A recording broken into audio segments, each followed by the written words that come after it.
I just think that there is no need for him to have that intelligence briefing. What value is giving him an intelligence briefing? What impact does he have at all, other than the fact he might slip and say something? Joining us now, our panel with reaction, Erin Elmore, Executive Director of USA Strong, Julio Gonzalez, CEO of Engineered Tax Services and Democratic Strategist, Krishna Godiwala. We thank you all for joining us now. Erin, I'll start with you. What do you make of Biden's comments? The left always uses the word need, like they're the arbiter of we don't need this much money, or who needs. Who are they to decide what someone needs, first of all? Second of all, this is simply another attempt by the left to erase our 45th president, and you can't simply do that. Biden is not in line with protocol in terms of past presidents, and he deserves to treat President Trump with respect. And honestly, President Trump has done nothing. We're throwing around the word insurrection. I would tell everyone right now to go back and read the legal case, Brandenburg versus Ohio. No one seems to have done that here. They are talking about these words in a vacuum. The Supreme Court has laid out exactly what an insurrection and incitement is, and President Trump has not done it, period. Going to do it the way that he knows this, because he's been sending signals as well, then I'm not going to do it the way Trump did. We're going to focus on international rules of the road.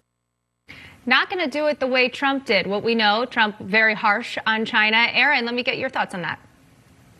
Well, USA Strong's whole entire goal is to hold China accountable, and I would recommend that everyone watching read You Will Be Assimilated or Michael Pillsbury's book, The 100-Year Marathon. China is out to destroy the United States. This is very well known. They're not doing it with weapons and guns and bombs. They are doing it tacitly with deception and taking over every industry in the United States. Joe Biden's son, Hunter Biden, is basically in bed with communist China. Joe Biden might be saying that he's going to come down more difficultly on China. We know that he is not going to do that. Actions will speak louder than words. The Chinese Communist Party is a great threat to the United States and the world at large. And really, we need to see Joe Biden step up and hold them accountable. But I'm very worried that he will not. Support the movement, we support the right to protest, we do not support violence, and that we are separating ourselves from it. And that's something that President Trump, it was too little too late, because again, the violence had already started, and this was a level of violence that could have cost the lives of hundreds of members of Congress. Erin, your thoughts?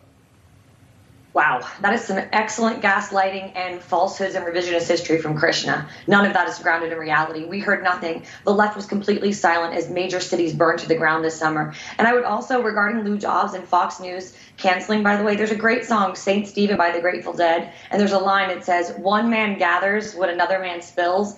Fox is totally changing their tone, and you guys can gather here at Newsmax. All of the conservative voices, all of the conservative faces, all of the conservative movement are coming here to Newsmax, so their loss is your gain. I'll go to Julio on that, because you do raise an interesting point. If the violence had already started,